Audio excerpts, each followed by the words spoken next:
All right, back for another beer review, and today I will be reviewing yet another collaboration beer, this time between Counterpart Brewing out of Niagara Falls, Ontario, Canada, and the Thin Man Brewery out of Buffalo, New York, and this is their Make It Rain.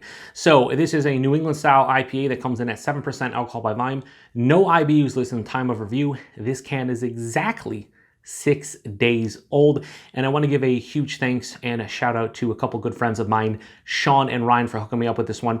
We actually hung out at a bottle share about 4 days ago. It was Black Friday, and this one was released. I think it was maybe the day before.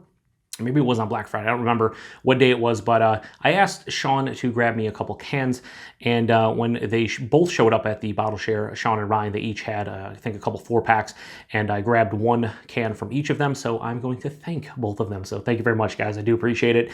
Now, when it comes to Counterpart, I haven't reviewed anything from them on the channel, but I've had about a half dozen beers from them. I've been to the brewery. Awesome brewery. They make a lot of good beer. And a fellow beer tuber and great friend of mine, Chris, over at Off the 10th. This is like, I like to joke that this is his other half. He drinks a lot of Counterpart beers, and by his accounts and by all accounts, they make some really good beer. I mean, like I said, I've had about a half dozen from them, and they're damn good. So I'm pretty excited to review one on the channel. So yeah. Anyway, I saw another good friend of mine and fellow beer tuber, Ashley Sexton, over at Sexton Brewing, post on Untappd a little bit before I hopped on for the review.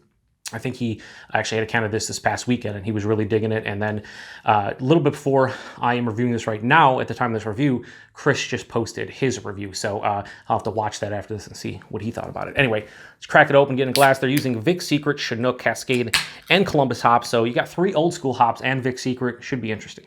Hashtag half of proper glassware, or kinda proper glassware, using the Thin Man glass, because I don't have a Counterpart glass, and this is technically, they brewed this one at Counterpart, and then they're going to do another collaboration at Thin Man, which I'll hopefully be able to review for you guys as well. Now that looks like a New England style IPA. That is like a bright, vibrant, basically yellow color. Very murky and turbid, haze for days, as some would say. About a third to a quarter of a finger of a bright white, fluffy looking head. Yeah, that looks awesome. Might be a little bit more dull on camera, but whatever. It is pretty vibrant. It's just like sunshine in a glass. Let's get a nose. Wow, that smells fucking fantastic. Now, I don't think there's lactose in here because they didn't mention using lactose, but it has a sweetness to it, like a pretty big sweetness to the nose. But 6 days old, this thing is screaming off the top. Tons of pineapple, passion fruit, like fleshy, I was gonna say melon, but fleshy fruits like mango and papaya, creamy. There's a nice herbaceous dankness underneath it, a touch of like pine resin. Citrus, tangelo, orange, tangerine, big sweet, juicy orange notes. Yeah, it has a sweetness, like almost a lactose sweetness. Again, you would think they would say it's brewed with lactose, so I don't think it is. But yeah, I'm telling you right now, this smells dynamite. It really does. In the nose, it just smells phenomenal for 7% IPA. Yeah, just so much pine. There's like in addition to passion fruit, there's like a guava kind of like more of an acidic fruit too, like maybe like a grapefruit too, something like that. Wow, smells awesome. Let's get into it. Cheers, everybody, and thanks again, Sean and Ryan.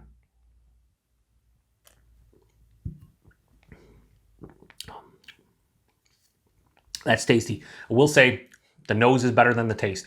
But the nose, if the nose were to carry over into the taste, this would be like close to world-class New England style IPA. Like that nose was dynamite.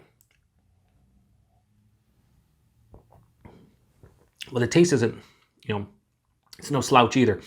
So body, just like body mouthfeel, they've hit the nail on the head.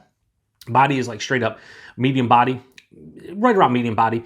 And the mouthfeel, soft, smooth, creamy, probably using a shit ton of oats, maybe some flaked wheat, whatever, to get that nice, proper mouthfeel for a New England style.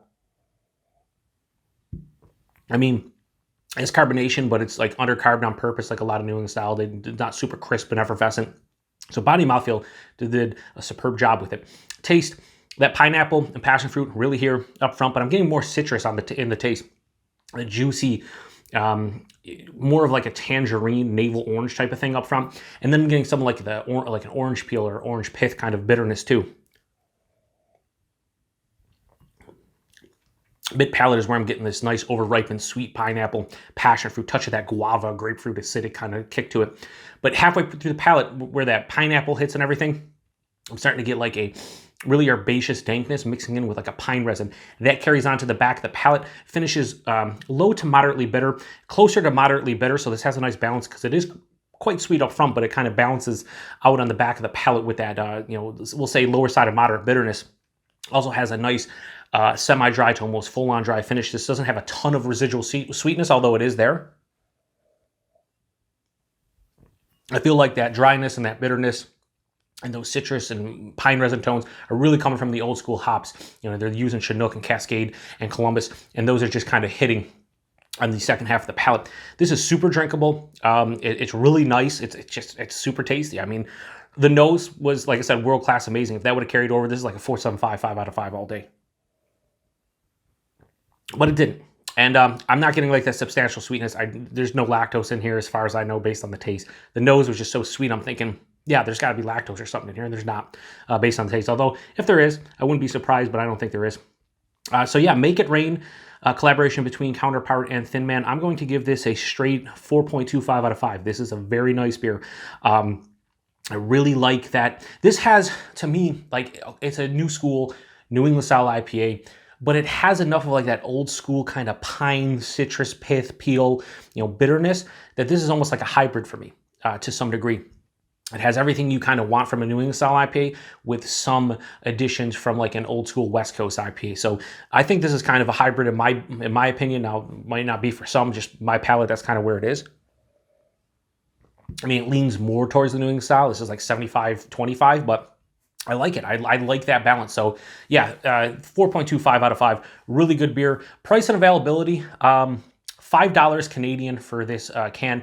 This is a 16-ounce can, a 473 milliliter can. So $5 Canadian translates roughly to around $3.75 American. So you're telling me that this would be somewhere in the $15 a 4-pack range? Yeah, I mean, this is, quality. This is very similar to like an other half beer. Now, a 7% other half beer, usually $16 to $18. So it's right in the ballpark, a little bit cheaper. And yeah, that's fine. I would pay that. That's good value, I think, for that beer. And availability, brewery only, Counterpart. If you're not in Niagara Falls or anywhere close, then you're not going to get your hands on it. But if you are, and you haven't made the trek down to Counterpart, do so. They do canning releases, seems like every week or two, at least a couple times a month, and they're always churning out new beers. And if you like the new school like styles, like your hazies and your sours and pastry sours and things of that nature, then you would probably like Counterpart. I like them. I know the aforementioned Chris loves them, and yeah, everybody that's had anything from them, usually positive thoughts and opinions. So anyway, thanks again to Sean and Ryan for hooking me up with a can of this. I might take the extra can and send it to my good friend and viewer of the channel, Jeff aka No Jinx. I think he would enjoy this one. So I might do that with the extra can. We'll see.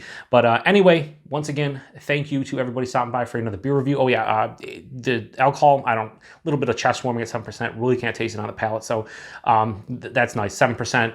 This is somewhat of a sessional beer. I'd probably want to drink a couple cans of this, and I think I would be, feeling pretty good. And also my palate wouldn't be completely shot, but yeah, I dig this one. So again, appreciate everybody stopping by for another beer review. Until the next one, cheers.